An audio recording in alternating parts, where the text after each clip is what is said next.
Hey guys, Keel Thornton here, back with another video, and in today's video we're going to be doing some aftermarket upgrades to the XM1R from Endgame gear, that being installing a paracord along with some extra aftermarket skates on it. So if you guys want to know just the process for doing it, or maybe you actually want to do it to your mouse yourself and following with me, definitely feel free to do that today, as this video will be helpful for that. And if you do have a previous iteration of the XM1 from Endgame gear, should work the same, as they are very similar, if not exactly the same, so feel free to follow along. Let's hop into it. All right, so the first place we need to start with any mouse ring paracord, of course, is getting access to those screws to separate the shell. And as per usual, we're gonna have to remove the mouse skates on these. Today, I'm just gonna be using a flathead screwdriver to get under them and pry them up. Of course, you can use anything that'll work, like a razor blade or something along those lines. Or another method, if you want to try to reuse the skates that are already on it, is take a hair dryer, heat it up to loosen up the adhesive, then pry them off a little bit more carefully, and you can reuse them. Just do be careful with the hair dryer, as you can damage components of the mouse if you're not being careful.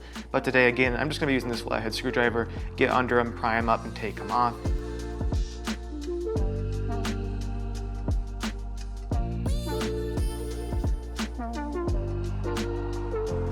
Alrighty guys, so now we're just peeling the last skate off right here. Very simple process, of course, and I am scratching up underneath where the skates sit, but it really doesn't matter because, of course, you'll never see down there. But once you peel them off, of course, if you're using them, be more careful than I was. But for me, I'm just gonna stack them on top of each other and toss them out, as I do have some replacement ones to put on after. But now we can see all of our screws are exposed. We have 2 under those front ones, and then 2 set in a little bit deeper on these back ones. So we'll go ahead and just get the appropriate head for our screwdriver here, and then go ahead and pop these off so we can get the shell separated.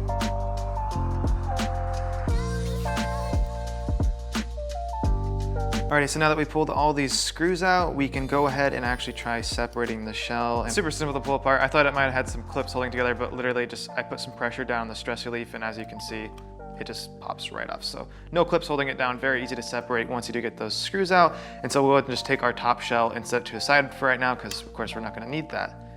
So now that we do have it open, we can see where this is routed from the wire coming in through the front and plugging into the PCB right here. And all we're gonna wanna do is go ahead and unclip this from the PCB, and then we can just route it right out of it. And of course, the stress relief is only dry fitted in there, so all you have to do is just put a little pressure up on that and it will come out.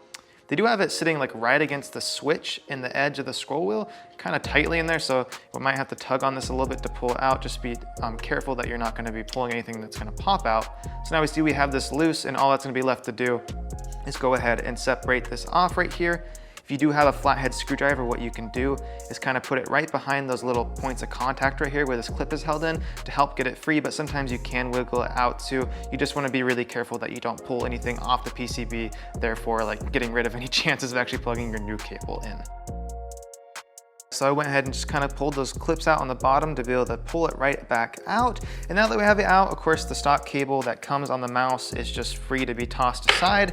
And for our replacement cable, or our paracord we're gonna be using today, it is from Lethal Gaming Gear. As always, you guys know I'm a big fan of them if you watch my previous videos. And if you guys wanna check out their cables, I'll have their link down below. Super high quality stuff. Been using a ton of their cables on a lot of different mice now. Never had any issues with them. Really good stuff, and as well as being a super flexible cable, which you'll see in the before and after at the end of the video. So all you want to do, of course, is go ahead, take your connection right here, plug it back in the same way you disconnected the last one, and then we'll route it back around. You just want to make sure these loose cables are not going to be sitting on the edge where the case will pinch them, and also not going to be interfering on top of your clicks or in the scroll wheel. So make sure of those things, but besides that, all you have to do, plug this into the PCB, and then set this back into the stress relief spot, and you're good to go.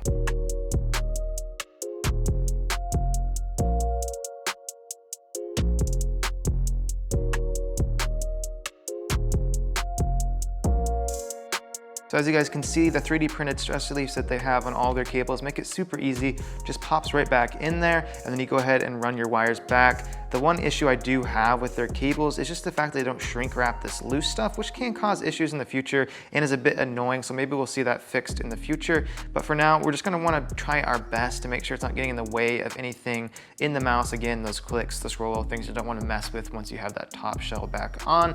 But for now, we're gonna try to keep it pushed down while we put the top shell back on and screw it back down, and then we'll check those things to make sure before we put our new skates back on that everything is good and in order.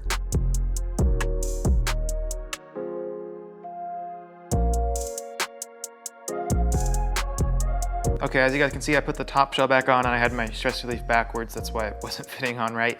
But so now go ahead and just keep your shell pressed tightly together. You can do this after you put the screws in, but I'm gonna do a quick check right now.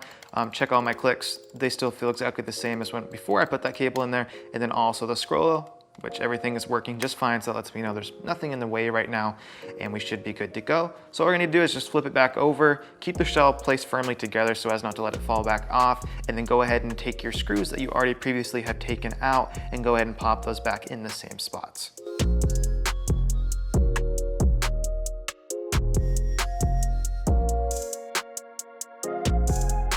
All right, so go ahead and just make sure your screws are all snug and do one more check just to make sure, because we don't want this to be messed up. And again, everything feels to be in working order and just fine, so no worries there as far as how the cord's sitting on the inside. And as you guys can see, the 3D printed stress relief looks really nice and seamless, doesn't leave you with anything too janky looking afterwards, still looks really nice and good like it did out of the box. So now you come to the part of course, get your screws back in. All you need now is to either, if you were trying to be careful, take your original skates off, go ahead and reapply those.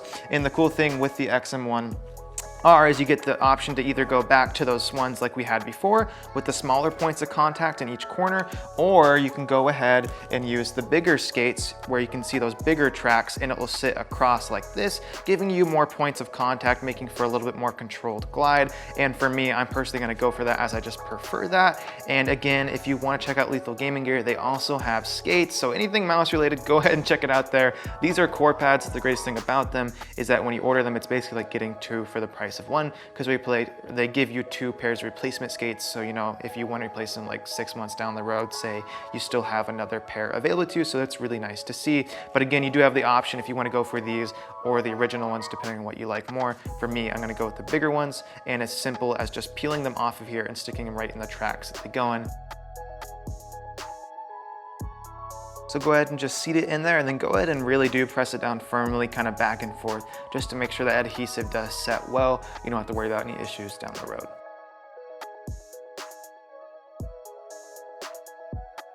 Okay, so now once you have those skates all pressed back down, you're good to go. You have our new paracord installed and you have your new skates installed. Gonna be a nice experience and just improving an already good mouse, making it that much better.